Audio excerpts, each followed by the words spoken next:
Obviously, the classic pairing Diana Yasuo is really, really popular. That would be unexpected from Tukoi because, like LeBlanc being left up, well, Tukoi is not known for those style of picks. He's known for control mages. Yep. Yasuo not into that kind of grouping, but having talked to some people on FlyQuest, he is really working on expanding the champion pool, and this could be, I think, a pretty exciting opportunity for him to do it. But Jinx going to be grabbed up for Hansama, Xin going to be grabbed up for Santorin, so extreme comfort there for TL, plus really powerful scaling here coming out of that bot lane. Hansama playing that bread and butter champion here. And it's going to be locked in. It is the Yasuo! So it is his career first Yasuo game. Up until this point, the most played Melee champ he had was Akali with 5 plays, which was 9th in his champion pool. He is not a big Melee champ player, at least hasn't been. There's a couple of Sylas games in there as well, and that's basically it. So it is a new look for him, but this is going to be fun. And I'm excited to see how he will perform on it, because Yasuo is one of those champions, we were actually talking about this earlier, where you need to put a ton of games in, right? Yeah. Especially on the pro level. Mistakes are punished so incredibly heavily. LeBlanc going to be the answer here for TL, so that is left up. That is a big pick for Bjergsen. Ton of plays on it. Yep. You put it as the #1 priority mid laner right now. Yeah. I know solo queue data-wise, this is quite a good matchup for Yasuo. It's actually, fairly favored to that side, but Bjergsen obviously extremely confident, and pro play can be an absolutely different beast. Sure. We do not have parity across, everything so far. So we'll see if it's just going to be a lot of support bans, if both people are going to be kind of willing to thin that pool, or if there will be concerns about top lane. Because if I'm on FlyQuest and I'm playing blue side, you have to blind pick Kumo's top laner, right? Yeah. So if you are worried about some of these counter picks coming out from Bwipo, I think I would be more concerned about banning out Bwipo, whereas TL, I think they are probably more looking to set up for this bot lane dominance. You can see Jace at the table looking at what are the answers going to be? We can see Nautilus off as another CC option. It's one of the knock-up supports down there. Alistar, of course, could have been an option. Gragas fits it pretty well. I mean, Gragas Yasuo was also one of the combos we used to see. So that's, almost an easy slot. And it's like, what's a blind pick top laner who has Yasuo? Gragas. Yeah. Gragas. Like, if you tell Yasuo, hey, what champion do you want? They just say Gragas, regardless of role. It goes in 3 different spots. I agree. I think the only thing that can be concerning is if you over-index into setup for the Yasuo. Sure. Sometimes it looks bad. You're like, all right, we got Alistar, Gragas, Diana, all for the Yasuo, and then the Yasuo's having a bad game, and it's just so worthless. So they may want to get some other threats. I do think that obviously they're looking to set up this sort of dive. Jhin, I think, is more of that utility pick to follow up on the dive. Diana goes in, Yasuo there for the immediate follow-up, Jhin ulti over top, and then we're going to see if they're just going to fully commit to 5v5 with a Malphite or a Gragas or whatever, or if they're going to look to try to bring in side lane threats and different types of pressure to put out here on the map. Well, Rakan going to be grabbed. Of course, that is one of the other knock-up options, and either way, TL, again, likely to wait for top lane counter pick. And that means that Bwipo, welcome back to the roster. You played 1 game out, is going to have his pick of the litter once he sees his matchup up against Kumo. Yasuo can play top, but I wouldn't expect you to blind it there. I think you're happy playing against LeBlanc, to be honest. Bard could be a cool graph. Had played it before, said, yeah, I've been playing solo queue, feels good. Just kind of went for it. It looked good there. We'll see if he wants to do it again. And I think it's strong against Jinx. So I do think it can actually be a viable pick against some of those lower mobility champions. You are close enough, you just put that ulti straight on Jinx's head, and it will be locked in alongside the Gwen. So blind Gwen here. Will be interesting to see if Bwipo wants to go for one of those more kind of solo QE style counters, things like the Jax, but Jax doesn't team fight as well. So there's obviously options like the Graves that he's brought out a fair bit. A lot of people have brought out into this Gwen matchup. You do get outscaled, but it's a common answer in pro. We saw it earlier in LEC today as well, where people just look to shove and try to get things done elsewhere. Bwipo also had a really crazy game on Graves earlier in lock-in where he was going for heavy lethality and playing it super aggressive, not just shield blow plus bloodthirster, not that more defensive style. And this is going to be a really exciting game here. Bard trying to set up and fish for these picks can try to set up for this Diana Yasuo combo. Kumo had an incredible game on the Gwen against 100 Thieves. It was a big part of their win there. If they can get side lane pressure, you kind of have this really powerful 4-man squad that can move around, find long-range picks with the Bard, the follow-up from the Jhin, the Diana, the Yasuo. Yeah. And on the other side, It's a lot about, it feels like, early shove here on the top side with the Graves. Santorin can play really strongly around the Graves, around Bjergsen on the LeBlanc. I think Ayla's going to want to get out of lane and look to kind of scrap with his team, look to move around with his jungler. On Sama, it's just about farm. It's about scaling for late. Feels like he is their assurance policy in this one.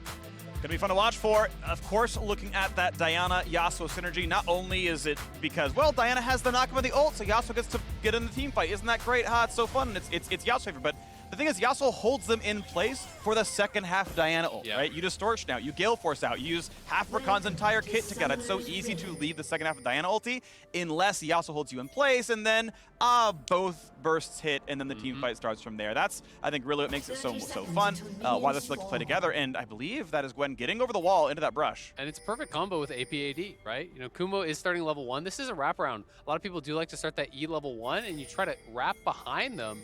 Yeah. I have seen Santorin with Whippo about the face check. It's going to be a slow. Will they find a stun from the bar? It'll Right be on now the you other throw side. it. It's a stun. It's a Jhin follow-up. No way out. And it's going to be a walk away. What a nice level 1 by FlyQuest. Yeah, that worked out incredibly well there. They didn't even need the Gwen because Whippo just kind of gift wrapped himself, walked right in. First blood on the Jhin is going to feel great. That's a 5-pot start here with boots and a longsword for Johnson. So they better win this lane at that point. Even being able to grab, we'll see this in the Roccat flip the switch replay here. Whippo just walking on in. You know, they saw Jose Diodo, and they thought they were actually pincering Jose Diodo. They didn't realize that the bot lane was there. The binding is perfect. W for the root. Fourth shot comes through, securing the kill. Great stuff out of the FlyQuest bot lane, and just a really intelligent level 1. And now Whippo gonna walk in. Dash, auto, burn ghost, auto.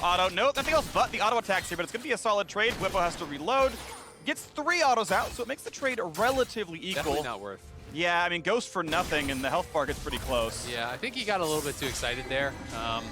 You know, you're not Darius, right? You are a level 1 Gwen. You can have these nice little trades, but that Graves can do the same thing. Graves has E auto resets as well and actually trades pretty evenly there. Plus has additional sustain in the early levels. So not the best trade. You are down Ghost, but not the end of the world either here. And it's going to be interesting to see how this 2v2 does play out. Afro playing Fleet. This is kind of his own take on it. He talked about it a little bit in his interview after he played it last time. He felt that it's really powerful for the trading, for the heal, but also particularly for the move speed that it did give him to actually follow with additional autos and look for that sort of play where Bard really can play pretty heavily around these move speed discrepancies between your speed ups and the slowdowns on those chime autos.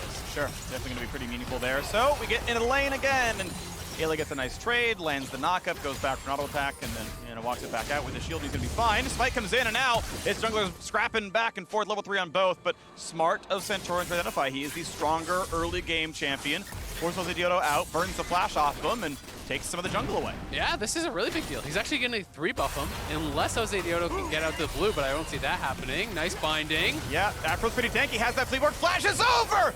Beautiful by Johnson. Items at work now. Flash is up for Ayla. Is it going to be enough to kill him, though? The spells come back up in a second. W's up right now.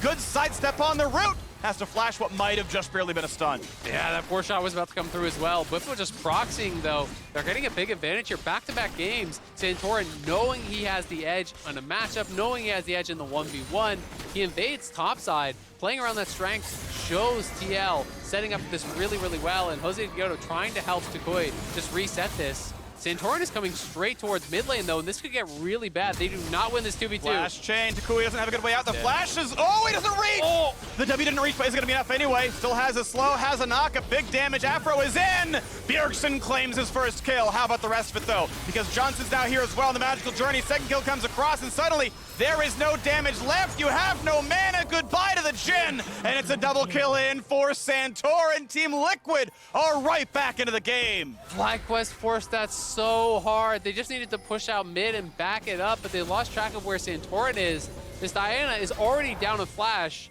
was already going to be down camps. Now you're down 2 kills. You're going to be down potentially multiple levels here. That is so rough.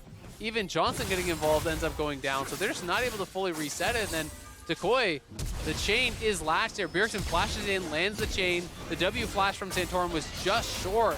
But the move here from Afro coming in, trying to save his mid laner, not quite in time. Bjergsen gets the kill. Ayla arrives, and now Kumo looks like he may be going down. Pretty low. Whippo without an ignite can't force rest the kill, so it's probably going to be the ability to reset and come back. Or, ooh, he's going to rush camp him. Okay. Recall into the mid lane. Bjergsen loves to see it. Lost chapter in the inventory. That is the spike you really, really, really want to hit.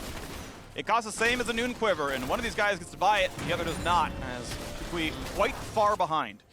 Yeah, it's definitely rough. And I mean, honestly, they gave away a lot of their advantage on bot side as well.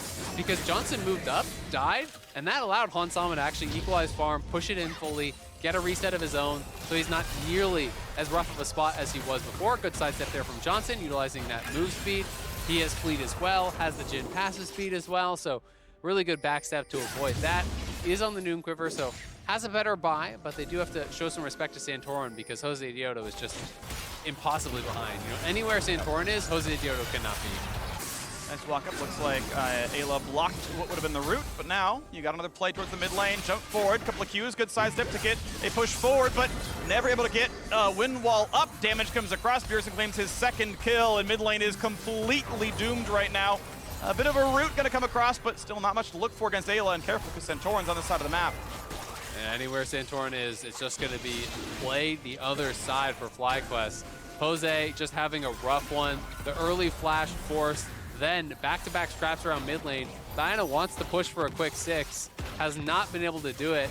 Jose now trying to cross-map for some farm, but the Krugs are down. He can't get anything. And they are just really falling so far behind in this jungle matchup, and that is kind of spreading everywhere. You know, Santorin is getting Bjergsen way ahead. Now he's fighting around this bot side, taking a dragon for his team. And Diana's just left looking for scraps. Yeah, and yeah, she can maybe scale a bit better than Xin Zhao. I think Diana does do pretty well as time goes on for a jungler. Yeah. But yeah, you are down 3 camps. You are down 2 kills. Your laners aren't doing too hot either when you've got a, soon to be 10 CS plus 2 kill lead in the mid lane. Not a lot to work with. The dragon, of course, on the board there as well.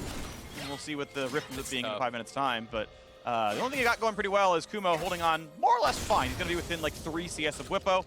Equal level as well. He'll hit 7 off this wave. So top's fine. Top's fine, and bot's winning. Bot did a great job. I mean, they 2v2 killed Hansama. You know, that was really, really big for them. They forced sums, but you drafted around this mid-jungle comp. It's Diana Yasuo. You know, that is what the focal point of this composition is, and both of them are 0-2. Both of them have really very little power behind that ultimate combo, so even if they are able to pull it off, it's not going to mean that much when there's not a lot of gold behind it. Nope. We're going to keep trying, though. Nice Q by Whippo. Gets a little bit of poke down and has to drop the CS. So it is about a 5 CS lead, 6 CS lead in the top lane. And Whippo just keeping the pressure up. And with the control he's got in the brush, honestly, not worried about the, I believe, level 5 Diana gank into a Gwen. So down with the support. Same gold as Aphromu. Yeah. Santorin's top of the table, and that kind of tells the story. Santorin also already level 6, so he's down to fight anyone. You know, he's going to win the 1v1 against every champion on FlyQuest side right now. You got to be so careful about him. Gets the bottom scuttle for it with a blast point over the wall and tries to keep his farm up. We keep that 1k difference here, but here we go. It's the play around the mid lane. Bjergsen's back on the map, ready to go with the blasting wand, going towards Ludens with that build, and Tuki gets to kill a control ward, but how about the roams? Jinx is left on the wave bot side, so it's 5v4 for FlyQuest first. If they get there in time, they can bring the Jhin well before Hansama goes, but Hansama's going to get a plates for it. So, okay, Herald will be dropped. So yes, because the rotation, TL identified, they drop it. They say, okay, it's yours, you rotated, fair enough. That's going to you. The question is, what happens on the other side? Because this happened with the second dragon in the first game. Yeah. They dropped the objective, let a side lane get a plate in 2 waves. Once again, drop the Herald, let bot lane get a plate in 2 waves. Ayla hit on the way back, but not going to take too much. Hansama does finally get his time limit with the turret, and it's going to be about 2 waves and 2 plates. That's the cost TL, pays for. And it's actually even worse, because Kumo lost a full wave and a plate top as well, moving over where Graves was just on his tower. And I think FlyQuest were just hoping that TL would get overconfident, that they would scrap 4v5. I mean, literally just happened in the previous series, where 100 Thieves took a fight from ahead at Herald and completely lost control of that game against Dignitas, because FBI was nowhere to be seen, and they opted into this 4v5. They lost that fight. That really turned the game. In this case, TL says, great, you can have the Herald. We're going to get a plate top. We're going to deny a full wave there. We're going to deny a wave bot, take 2 plates. They just get way more than the expected value is for this Herald. Pretty good. Unless you do crash an entire turret. Like, again, normally a Herald charge is 320 gold. Yep. Congrats to 2 plates. You did it. Congratulations. Salute to that one. If, however, it claims the last 2 turret plates, or you get 2 turret plates and then finish the final one, like it's already at, 2,500, that last plate is 800 gold from 500 from the turret, 150 from first turret, 160 from the final plate. That's 800. Suddenly that does beat that, but only if it finishes the turret, and that's the rarity. And it's tough because mid lane is losing, top lane is in a matchup where you're going to be locked under your tower, and jungle is losing as well, so bot lane's kind of pushed in, right? So it's going to be very difficult to do that because they don't have a lot of chip on any of these turrets to really look for that sort of a play. Plus, if you really want to get nitty-gritty, there's experience, there's all these other things too. So it is going to be tough. Bjergsen, really nice buy, has that full Luden. Sequoia has to drop that wind wall here pretty early, and now he will be vulnerable. Is really, really far behind. Obviously went for the upgraded tier 2 boots, but he is miles away from his completed Mythic, and now TL looking to make a move here towards top side. Afro is coming, and so is Jose Dioto, but can Kumo survive long enough? The cannon ult comes across, trying to block what damage he can, but they're all going to be in range. A nice Bard ult buys some time. The turret's still alive as well, but now Bjergsen's over the wall. Doesn't get the damage yet! Oh, they got one back, and FlyQuest on the board after a 8-minute-long drought. What a play by Afro there. Yeah. The defensive ulti onto Kumo, buying the time. Then the flash Q locks Bjergsen up long enough that the Diana ulti can come through. They finish off that kill. They get a shutdown. They save Kumo. They defend the dive. Perfect roam, perfect play from Afromu, one of LCS's biggest veterans, showing up huge for his team. Yeah, really, really beautiful, well aimed. The turret was still active is like the big thing to me there, aiming it off to the side, making sure that's still a defensive tool. Really nicely done. So let's have again 3v1 and it's turned around. Yep, 3v1, almost a 4v1 because Bjergsen does show up. You can see Kumo trying to play with the tower in between him and Graves, sidesteps with the dash on the ulti. That bought some time. Then, to your point, again, tower still activated there because the Bard ult was placed just to the right of it. Perfect placement onto Kumo, flash binding, connects on Bjergsen. Great stuff from FlyQuest, buys them a little bit of breathing room. They are still obviously behind. Yep. Another dragon going to go the way of TL, and TL is up gold. But that gets Jose a little bit back into it. He's now closer to parity. He got a kill, he got a mythic, and it keeps Kumo alive and scaling, giving you some win conditions that you can at least point towards. Absolutely. Well, top is pushed in. Jose Dioto going to try to shadow this one. Of course, gets the easy push to go for a Herald play. They're going to go said, okay, yeah, it's ours right now. Whippa taking a side step to grab this Krug camp, which I like. He's got noise to play for anyway. But unless he gets pushed out of this lane, you don't finish the entire turret. You're going to get the 2 plates. You can maybe play for a third. And TL are moving up. You're never going to get it. So 150 gold apiece. Sadly, you're getting kind of the low end of expected value. Obviously, you can completely brick that thing, but 90% of games you're getting 320 and out, or something better. But yeah, it gets to 320. Okay, it's a little something. I kind of like the long con here, though. Yeah. Jose's sticking around. You're almost always going to expect him to just base, but if Bwipo doesn't use his dash, he has ulti and flash. Like, it's really low chance of actually getting the kill. And Bwipo's playing really respectful. This is just veteran stuff. Kumo is just playing kind of oddly far forward, and as a result, Bwipo's like, no, you wouldn't be standing there. There's got to be someone else here. Yeah. He doesn't see jungle on the map. He didn't see Bard on the map, so he's going to say, yep, I'm only farming with spells. I'm not even going to farm with autos, and I'll play it safe. Yeah, and of course, yeah, did like, oh, she summoned a Herald top and then walked away. Could be in that brush, and indeed was, so smart there, and doesn't want to waste any more time as his cams are back up. So, nice attempt, smart play still. Not going to find the knockup, just sidestepped. Good job, Johnson. Goes to the side, and now Santorin's on the way back down, has a ward. You can see the opponents on, and drops the control ward down as well. And now, good stun, but not much more to look at, as bot lane is getting dangerously low, down to 2 plates. 1 hit. Minions, there we go, 180 apiece. Yep, you can see FlyQuest down to contest when it's Ayla, but when Santorin shows up, it's time to get out of there. So they're going to back it up, showing respect also to the threat of that Bjergsen roam. He was moving, but they're trying to keep Jose relevant. They're trying to keep having access to the camps. But you can see Santorin saying, all right, you're going to farm that red buff. Well, I'm just going to move in and farm your top side.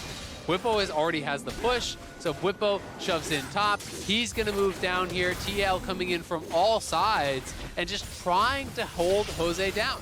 Top 4 gold right now. Well, Hans just got past, but top 4 was all TL, still is top 3. They are really doing a good job. And who cares that Ayla has less gold than Afro? That's just how dare really you. Not relevant. Support gold income is relevant. Even Shroud is great.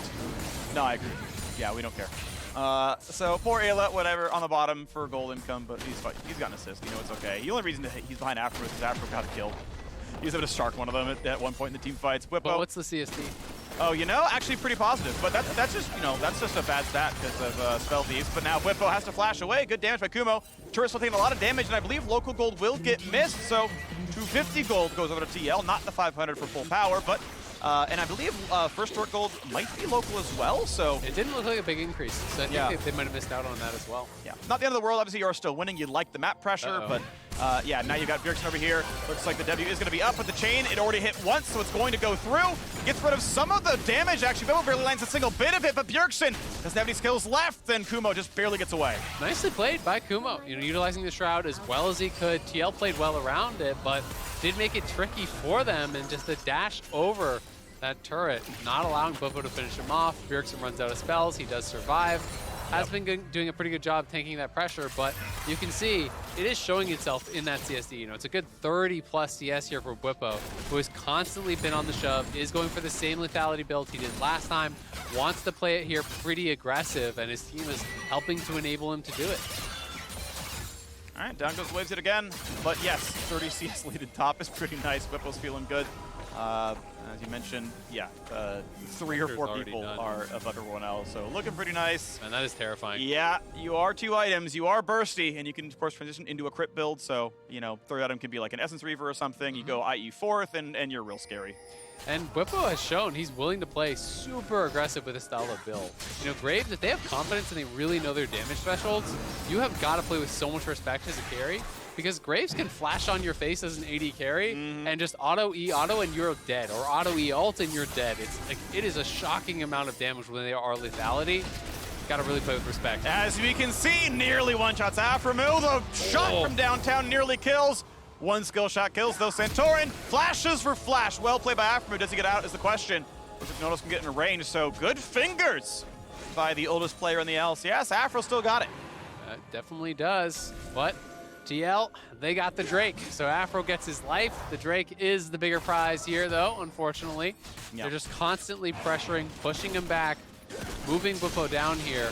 At the very least, they will be able to trade top tower, so Kumo's going to get some gold, scale into this matchup a little bit more, but they will be forced to fight for this 5v5. You know, when you're playing Yasuo Diana, and these sort of upfront bursty comps, even Jhin, you know, because he does deal, you know, missing health damage and kind of execute damage, you need to stop that Mountain Soul. Diana, Yasuo, they're going to try for the first one. Hansama gets locked up. The charm didn't come down in time to stop Yasuo. Has to flash get away from EQ3, and it's something finally on the board. Yeah, first time they're able to finally get that out. They get a kill here for Tukoi. Gonna be feeling good about that initial kill. Plus, I think the biggest prize is that they got all 4 bot lane summoners while still getting the kill. So it's much more repeatable because no flash was used by Jose. Nothing really was committed too heavily to actually find that kill on Hansama. And even while you have that Gale Force cooldown down, you can look for a Bard ulti very easily here too. Uh-oh, that's a chain that's still going to hit. They're going to take the portal. This could be Central in front of the kill. We know Flash is down, and he wanted the ward too much. A punishment for sure. Down goes Afremu, kill on the board for Team Liquid, and now on the top side, Kumo. He's going to force the TP out, bit of damage, but not going to get done. And stay out. Yeah. Gives him a little snip for his mouthfuls. That's a snip. Afro is punished, though, and now TL are just going to summon Herald mid. Still doing a good job, just playing around Santorin. Santorin has never given up his lead. He has constantly been way ahead as far as the gold goes. They're actually going to get to 2 crashes, 2 towers, and TL just playing really, really well around this jungle advantage that Santorin has created for himself, you know, with the matchup and with his play. Back-to-back games, really impressed by the game plan here from TL, how they know where to play and how to play around this Xin Zhao. He's like, wait, does he want me? No, he wants the wave. Winning around. If there was a play, he'll be there in time. Wants to go for this one. Chain's gonna land, though. Didn't win wallet, but does he find the knock-up sidestep? Oh, he almost guessed correctly. Did guess downwards, but Bjergsen walked a bit too fast. Would have had to burn the flash. I don't know if ult would have really killed, but it would have looked close, and a worthy attempt there by Tukoi. Try to get a little bit of pressure, but has to be careful because they actually haven't spotted, you know, this ward on their side of the map. So, you know, Jose would have been spotted moving away from that because of that pink ward. So Santorin can just run down here knowing that it's not going to be a 2v1. You know, knowing that it would just be a 1v1, and you do not win this as Yasuo against this challenging Smite Xin, who is up on gold. Absolutely. And it is, of course, keep in mind, this is nerfed Yasuo. We're 12.1, nerfed Shield Bow, 12.2, which we are not on for this weekend. Has the compensation buffs to Samir Yasuo Yone. So this is kind of his power drop for the last several months. And still going to play him. Looking, I mean, okay as far as his CS has been fine. Obviously, he's been picked on a fair bit. And we'll see if the later game fights start to look better. But there is a Jinx who's been farming quite well, despite the early lane lead. Has kept up in farm, has, I think, more turret gold, and is fully on 2 items here. Yep, absolutely. Second item has been completed there for Johnson, too. So he is keeping up, and Jagoy picks up some pieces of that IE. When he hits IE, if he can do that at a reasonable time, that's where you start to have some real threat, I think, behind this combo. Can get pretty scary for those squishies. Hansama has gotten through about half of his flash cooldowns. They haven't been able to punish it just yet, but they really would love to find some sort of a pick before that comes back up. Because if you can get that insta-kill on Jinx, that can lead to something else. Now they're going to try it again. Rocket Belt 4 a little bit done here. Not going to find the engage. Shots on a Hansama. Out of range for the 4th shot. Wouldn't have killed anyway, but would have been some punishment. The Gale Force is a small prize. Yeah, it's a 90-second cooldown. It'll be up as the next dragon spawns, and it's one that FlyQuest absolutely must fight for. And it does matter when you're playing against Bard, because you can use that to dodge the Bard ult. Otherwise, you need Flash. If he actually just does it from one screen away and you put it right on the character, Jinx cannot just walk out of it. So it is pretty impactful, but it's a small window, and likely Hans is going to play around that, knowing that Afro is around in the area. Clearly, we can see the emphasis on this bottom side, trying to create a line of wards, but there's still deep TL wards behind them. So, they haven't really been able to kind of clear out the vision to their rear. They've just been able to try to establish some wards forward. And as soon as Santorin shows up, they've got to run. They've got to just give up everything. Ayla, I believe, and he got some move speed, but he didn't actually find anything to really do there. So, no engagement Afro. Flash is up pretty much everywhere, except Hansama missing his. I think everyone else has the button, or Ghost in the case of Kumo, of course. Everyone's off to the top side of the map. Still getting jumped on by Santorin. And actually, Magical Journey's out. A quick root comes in, but they don't want to engage. Can always pop the ult, and Santorin would live. Dragon's up in 24 seconds now, and mid lane going to be cleared first by Team Liquid. So once again, they get the push, and it's FlyQuest who answers second. But time is ticking down, and TL, you see those control wards, they completely own this part of the map. Danger for Kumo, getting pushed down lower and lower, tries to stay alive for a bit longer. Charm going to be found, no, not just yet. Ayla going to get out, and they have knocked down Takoi, unable to get his ulti off, unable to get anything to happen. Nothing going for FlyQuest, a 3,500 gold lead and a Dragon Soul to Team Liquid. Yep, the pattern continues wherever Santorin goes this entire game. FlyQuest cannot contest. They're going to grab the soul, potentially even move up towards the top side of the map, try to catch some of these people who are on the exit, but Johnson might get chased down. Doesn't look like it's going to happen, but now TL can just move their pressure up towards top side, start setting up around the Baron, start looking to get picks in that area, because they do still have really good turn, really good engage, and FlyQuest just don't really have a leg to get into this matchup. The only thing they have is kind of Kumo scaling in the side lane, but he's been pressured so heavily by mid, by jungle, that he's way down in gold. Yeah, I mean, he is scaling, if you play the really long term, like, well, eventually Flipper runs out of item slots, but that is so far away, and it feels like Baron and Elder Dragon die before we get to the point where Gwen catches up. So I agree with you. This feels a bit out of hand. Team Liquid looking to keep this one in control. 2-0 start has become 6-2 since then, and every single Dragon, and I believe every single Rift Herald. No, they did give one. They gave the first one to FlyQuest, got some turret damage into the top lane. Eventually that turret did fall, but Hansama still just scaling up. Infinity is next, and it's going to be so hard to do anything about this. You mentioned the engage tools are not too numerous. Positito on a flank engage, he can try, of course, but with how low volatility's been in this game, Flash, they're always up. TL finish always going to get out, except for the snap ult, and that gets maybe 1 or 2 people. And when you're down on gold and you're fighting in the Mountain Soul, it's just hard to have enough damage to actually one-shot someone to start a fight, right? Diana Yasuo just has to do that. You need to insta-kill Hans or Bjergsen or someone to really kick off a fight. If you're not able to punch through, it becomes very, very difficult to win that extended fight against a comp like this, who is way up in gold, and now they're just going to straight up start this Baron. No vision really forward in that river whatsoever. They have an idea that it's going on, and they are going to try to check it out. All right, Bardal makes it disengage for a little bit. Jinult's getting some vision, but they're still there. TP coming across now as Graves will join the fight. 5v5. You can get a big ulti here. Ozidioto wants in on something. Beerdsy forces a distortion out, so when's the play gonna happen? You got him in range, you gotta find the fight. Pulling on it too, Yasuo's in. Is it enough? It's a question. Hansam is low, flashes out, stays alive as Tukui's gonna fall. On the backside is Ayla at 5 HP, but lives. 3 for nothing. Team Liquid just have too much gold, and they will not die. You have to believe it was closer. That could have been the difference. That would have been 2-0 on the bottom lane, and the rest of it looks a bit better, but it's not going to happen. Bjergsen's now in the chase. Kuma will not have the damage to kill Bwipo. Basically, a solo kill at the end, and Team Liquid start the Baron to get a 4-4-0 and a Baron afterwards. And that's going to do it. I think that's the death knell of FlyQuest. They knew they had to go for something here, but TL, too strong, too far ahead. Hans and Bwipo barely survive the initial engage. They get out thanks to that gold lead, thanks to the Mountain Soul, the extra levels that they have. Jose and Takui just didn't have enough to finish him off. Imagine if that IE is completed for the Yasuo. Imagine if there's another item here on Diana. The initial engage is good, and I think this is the window you have to go for. Dash in, flash forward, are onto 2 of their squishiest carries, but just not quite enough. Hans living with 300 health, a couple hundred health saved by that Mountain Soul, plus the missing damage from that gold lead, just meant they couldn't get that initial kill, and as a result, nothing going on. Bjergsen wrecking havoc in the backline. Bwipo just heals right on up, and Hans even got a lot of work done considering he was pushed out immediately. Yeah, flash to safety, and then suddenly, oh, Ayla's CC'd everyone. Oh, now I'm safe. That's cool. Yep. We know the buttons are down. Now I got to reset. We know it was E/R from Diana. Rockabelt was down too. There's absolutely nothing left for her, so cool. Autos we go, and everyone died. Well done. You can see he had some decent damage, but yeah, 600 gold for Yasuo. Like, this is what you comped for, and sadly, the professional debut of Tukui's Yasuo, not great. Does that count the shield damage? I'm guessing it doesn't. Because it just seems too low. You know, a 600 damage ult on 2 carries there feels too low to me, but that is possible. Either way. After armor, it's close. Yeah, either way, not able to get enough damage out. Not going to matter too much here. TL on the push. Just marching it down here, side lanes.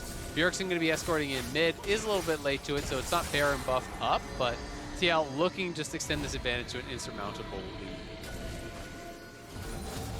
No, Hansama just pushing in through the bottom side, looking at the play. Now, Ayla, good route. It does stop mid dash, but not going to be a ton here as it's time for the push. Centauran going to knock down a ward, give it to Bwipo, and the siege can now begin as Centauran holds the front line. Goes with any engage, you can always ult. Nice turn on the tornado, not going to find it.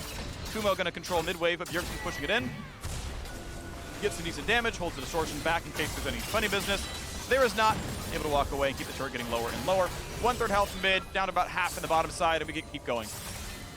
And now they step forward with 2 members from FlyQuest going towards that mid tower. They just move in, they knock this down, and now the inhibs will start to fall.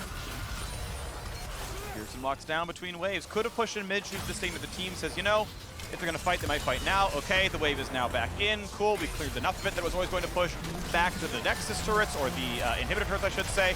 And now we see another attempt in the bottom side as the Jin ulti doesn't get a whole lot done. At full health, you don't take a whole lot. And now another attempt here. Tukui's forced to run away. Here comes the attempt to charm. Nice portal to safety. Really, really well aimed by Afro. However, it's not going to mean a whole lot because your base is still in shambles. She's looking to retreat now. 30 seconds to go to the Dragon spawns that red flank. Okay. 4,500 of the Red Bull Baron power play, but no Kumo's behind them. Nothing to be done, and Centauran's going to feel safe, so the resets come in, and they'll get there just in time to play for Elder Dragon. Yeah, can they actually get Centauran? I feel like, then it's not going to happen. I don't think they saw all the recalls. They don't know the full info. I think, yeah, you take the risk and try. That's kind of my feeling, is that it's like, what is your chance to win this game? You have less than 1% chance to win this game now. If you kill Centauran there and you can 5v4 and get the Elder, maybe you have a shot, 10%. You know? Yeah. So I think it would have been worthwhile. Either way, TL gets the reset. They are here. The Elder's not going to die before TL is ready to scrap. And FlyQuest, one final fight. Here we go. On to the Dragon, 5k health. My fight could matter. Ult's going to tag the support for the engage. When's the team fight start, though? Yasuo's dead. Traded back for jungle, but now it's going to be 4v3 on the map, and out goes FlyQuest. Ultis came through, but didn't do a lot. Great ulti out of Hansama. Finds another kill on the board. Jinx, 3 out of the 4 games he has played. Team Liquid about to head to the semifinals here of lock-in. Here goes Bwipo. There's a trap for a slow, and just instantly deleted. I think Elder Dragon wasn't even needed, by the way. I think that was just Graves burst. But this is over. He's got the crit. He's got the Nexus turret going down. Combat. Elder Dragon makes it not very fair. I feel like this is such an easy win for Ayla here, but you know, we're taking some journeys. They're magical. Will Afro live? He will survive. His season in lock-in will not. Team Liquid 2-0 over FlyQuest.